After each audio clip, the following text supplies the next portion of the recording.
Sylvie and Bruno by Lewis Carroll. Chapter 21. Through the Ivory Door. "I don't know," said Sylvie. "Hush, I must think. I could go to him by myself well enough, but I want you to come too." "Let me go with you," I pleaded. "I can walk as fast as you can, I'm sure." Sylvie laughed merrily. "What nonsense!" she cried. "Why, you can't walk a bit. You're lying quite flat on your back. You don't understand these things." "I can walk as well as you can," I repeated, and I tried my best to walk a few steps, but the ground slipped away backwards quite as fast as I could walk, so that I made no progress at all. Sylvie laughed again. "There, I told you so. You've no idea how funny you look, moving your feet about in the air as if you were walking. Wait a bit. I'll ask the professor what we'd better do." And she knocked at his study door. The door opened, and the professor looked out. "What's that crying I heard just now?" he asked. "Is it a human animal?" "It's a boy," Sylvie said. "I'm afraid you've been teasing him." "No, indeed I haven't," Sylvie said very earnestly. "I never tease him." "Well, I must ask the other professor about it." He went back into the study, and we heard him whispering, "Small human animal. Says she hasn't been teasing him. The kind that's called boy." "Ask her which boy," said a new voice. The professor came out again. "Which boy is it that you haven't been teasing?" Sylvie looked at me with twinkling eyes. "You dear old thing," she exclaimed, standing on tiptoe to kiss him, while he gravely stooped to receive the salute. "How you do puzzle me! Why, there are several boys I haven't been teasing." The professor returned to his friend, and this time the voice said, "Tell her to bring them here. All of them." "I can't and I won't," Sylvie exclaimed, the moment he reappeared.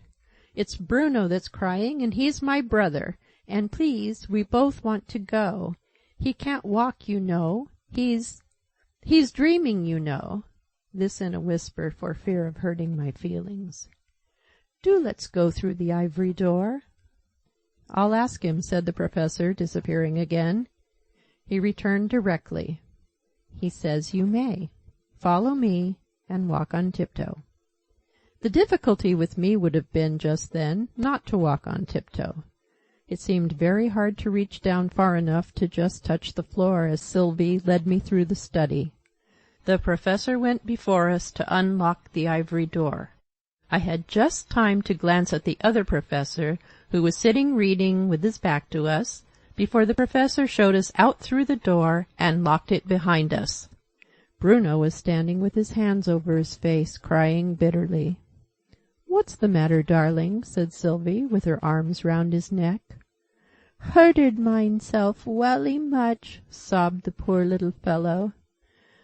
"I'm so sorry, darling. However did you manage to hurt yourself so?"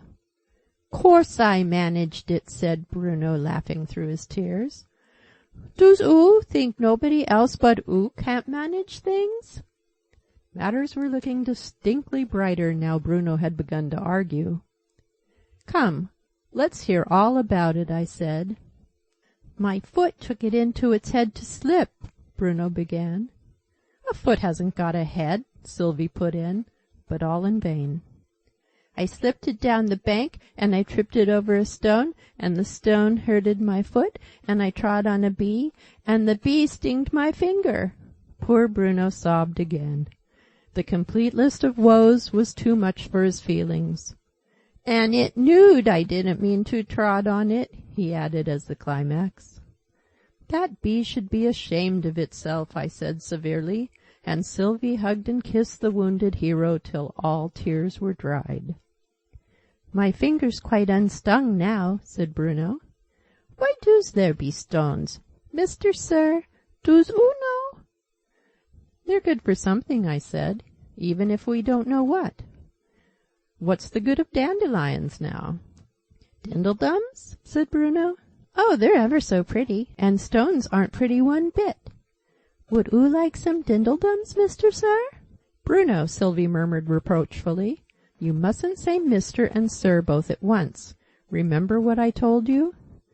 "You told me I were to say Mr. when I spoke about him, and I were to say Sir when I spoke to him." "Well, you're not doing both, you know." "Ah, but I is doing both, Miss Particular," Bruno exclaimed triumphantly. "I wished to speak about the gemplin, and I wished to speak to the gemplin. So, o' course, I said Mr. Sir." "That's all right, Bruno," I said. "Course it's all right," said Bruno. "Sylvie just knows nuffin at all."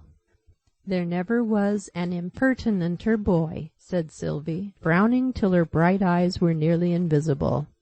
"And there never was an ignoranter girl," retorted Bruno.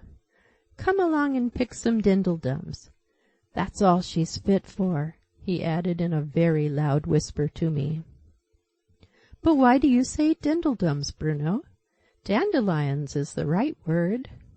"It's because he jumps about so," Sylvie said, laughing. "Yes, that's it," Bruno assented.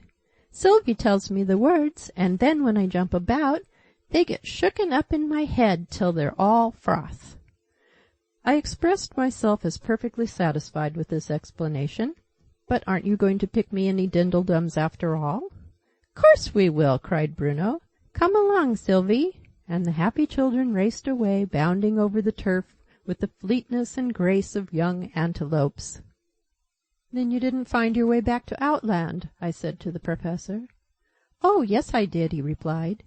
"We never got to Queer Street, but I found another way. I've been backwards and forwards several times since then.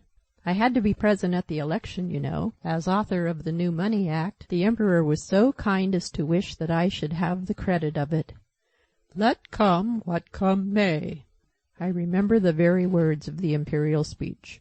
'If it should turn out that the warden is alive, you will bear witness that the change in the coinage is the professor's doing, not mine.' I never was so glorified in my life before." Tears trickled down his cheeks at the recollection, which apparently was not wholly a pleasant one. "Is the warden supposed to be dead?" "Well, it's supposed so, but mind you, I don't believe it. The evidence is very weak, mere hearsay. A wandering jester with a dancing bear (they found their way into the palace one day) has been telling people he comes from Fairyland, and that the warden died there.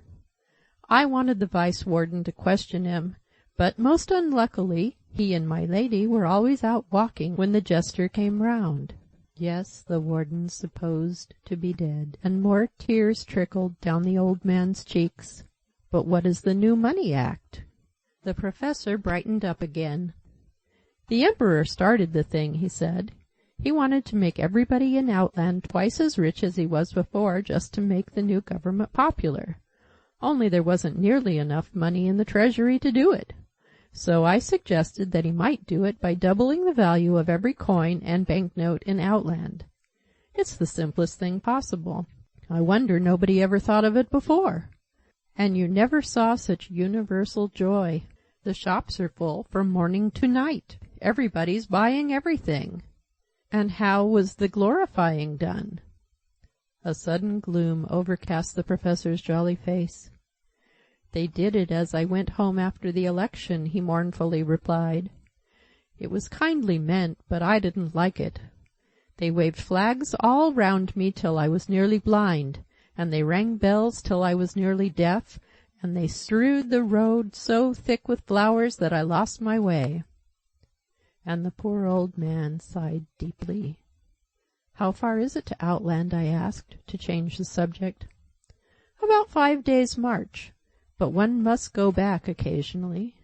You see, as court professor, I have to be always in attendance on Prince Uggug. The Empress would be very angry if I left him, even for an hour." "But surely every time you come here you are absent 10 days at least." "Oh, more than that," the Professor exclaimed. "A fortnight sometimes.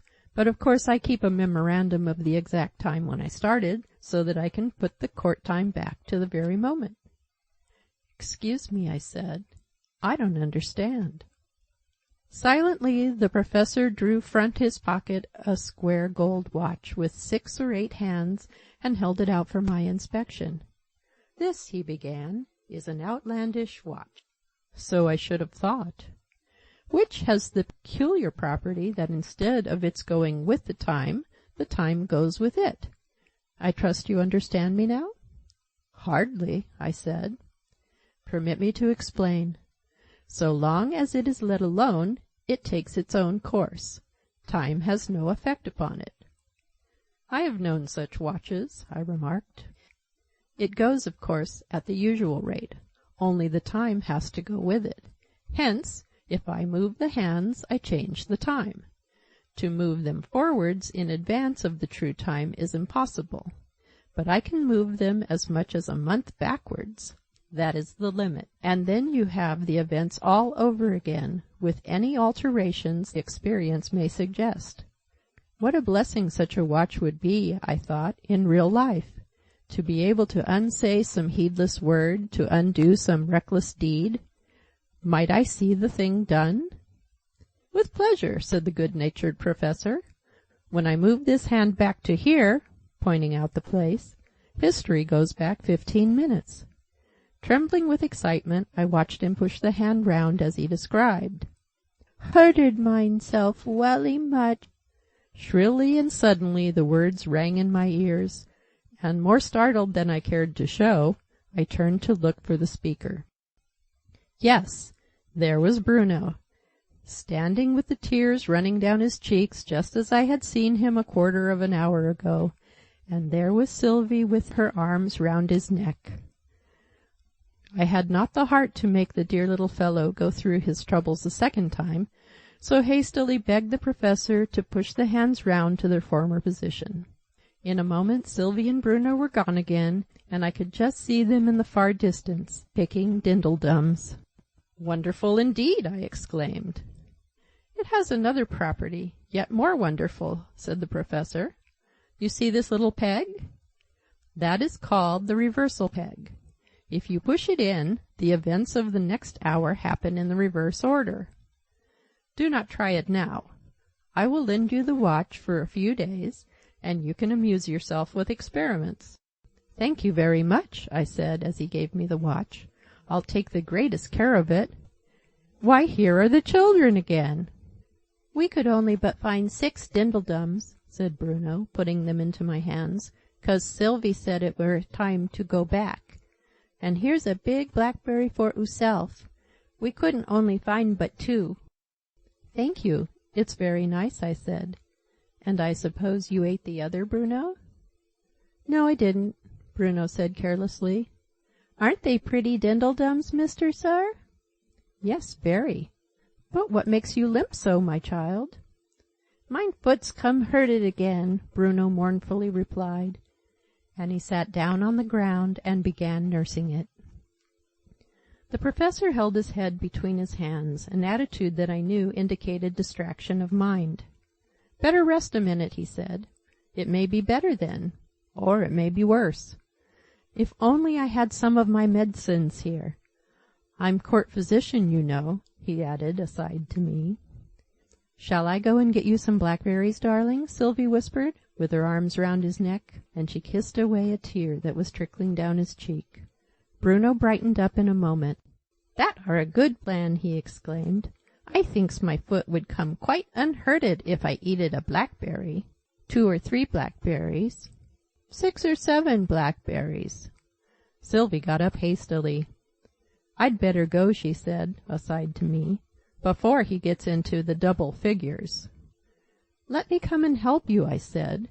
"I can reach higher up than you can." "Yes, please," said Sylvie, putting her hand into mine, and we walked off together.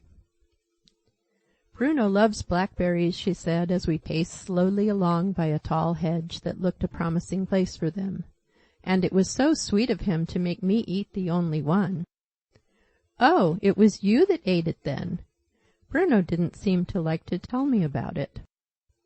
"No, I saw that," said Sylvie. "He's always afraid of being praised, but he made me eat it, really. I would much rather he— Oh, what's that?" and she clung to my hand, half frightened, as we came in sight of a hare, lying on its side with legs stretched out just in the entrance to the wood. "It's a hare, my child. Perhaps it's asleep." "No, it isn't asleep," Sylvie said, timidly going nearer to look at it. "Its eyes are open." Is it, her voice dropped to an awestruck whisper. "Is it dead, do you think?" "Yes, it's quite dead," I said, after stooping to examine it. "Poor thing, I think it's been hunted to death. I know the harriers were out yesterday, but they haven't touched it. Perhaps they caught sight of another and left it to die of fright and exhaustion." "Hunted to death?" Sylvie repeated to herself very slowly and sadly. "I thought hunting was a thing they played at, like a game. Bruno and I hunt snails, but we never hurt them when we catch them." Sweet angel, I thought, how am I to get the idea of sport into your innocent mind? And as we stood hand in hand, looking down at the dead hare, I tried to put the thing into such words as she could understand. "You know what fierce wild beasts lions and tigers are?" Sylvie nodded. "Well, in some countries men have to kill them to save their own lives, you know." "Yes," said Sylvie. "If one tried to kill me, Bruno would kill it if he could." "Well, and so the men, the hunters, get to enjoy it, you know. The running and the fighting and the shouting and the danger." "Yes," said Sylvie. "Bruno likes danger." "Well, but in this country there aren't any lions and tigers loose, so they hunt other creatures, you see." I hoped, but in vain, that this would satisfy her, and that she would ask no more questions. "They hunt foxes," Sylvie said thoughtfully, "and I think they kill them too. Foxes are very fierce. I dare say men don't love them.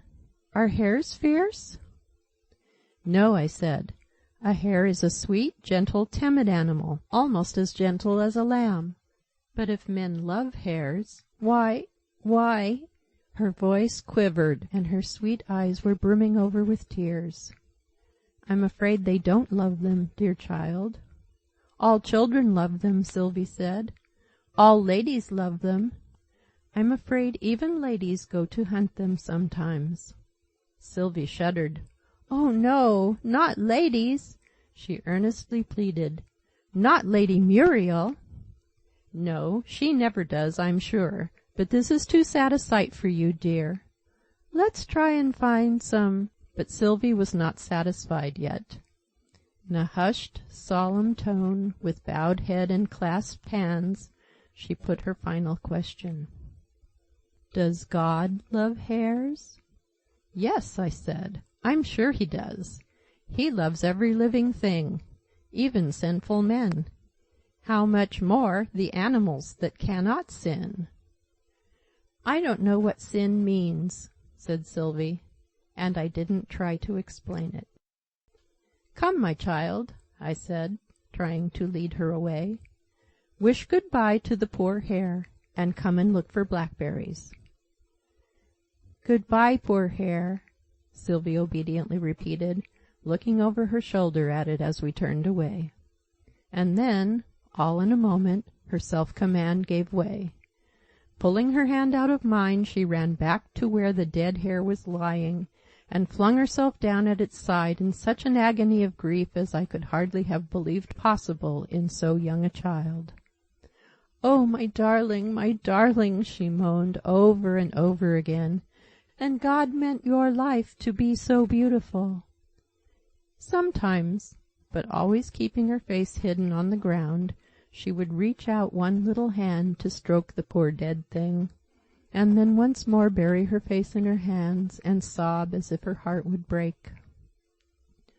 I was afraid she would really make herself ill.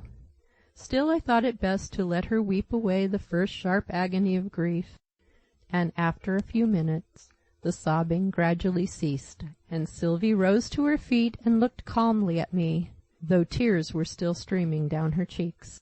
I did not dare to speak again just yet, but simply held out my hand to her that we might quit the melancholy spot. "Yes, I'll come now," she said. Very reverently she kneeled down and kissed the dead hare, then rose and gave me her hand, and we moved on in silence. A child's sorrow is violent but short, and it was almost in her usual voice that she said after a minute, "Oh, stop, stop! Here are some lovely blackberries." We filled our hands with fruit and returned in all haste to where the Professor and Bruno were seated on a bank awaiting our return. Just before we came within hearing distance, Sylvie checked me. "Please don't tell Bruno about the hare," she said. "Very well, my child, but why not?" Tears again glittered in those sweet eyes, and she turned her head away so that I could scarcely hear her reply. He's very fond of gentle creatures, you know. And he'd be so sorry. I don't want him to be made sorry." "And your agony of sorrow is to count for nothing then, sweet and selfish child," I thought to myself. But no more was said till we had reached our friends, and Bruno was far too much engrossed in the feast we had brought him to take any notice of Sylvie's unusually grave manner. "I'm afraid it's getting rather late, Professor," I said. "Yes, indeed," said the Professor. "I must take you all through the ivory door again. You've stayed your full time." "Mightn't we stay a little longer?" pleaded Sylvie. "Just 1 minute," added Bruno. But the Professor was unyielding. "It's a great privilege coming through at all," he said. "We must go now." And we followed him obediently to the ivory door, which he threw open and signed to me to go through first. "You're coming too, aren't you?" I said to Sylvie. "Yes," she said, "but you won't see us after you've gone through." "But suppose I wait for you outside?" I asked, as I stepped through the doorway. "In that case," said Sylvie, "I think the potato would be quite justified in asking your weight. I can quite imagine a really superior kidney potato declining to argue with anyone under 15 stone." With a great effort, I recovered the thread of my thoughts. "We lapse very quickly into nonsense," I said. End of Chapter 21. Through the Ivory Door. Recording by Patty Cunningham.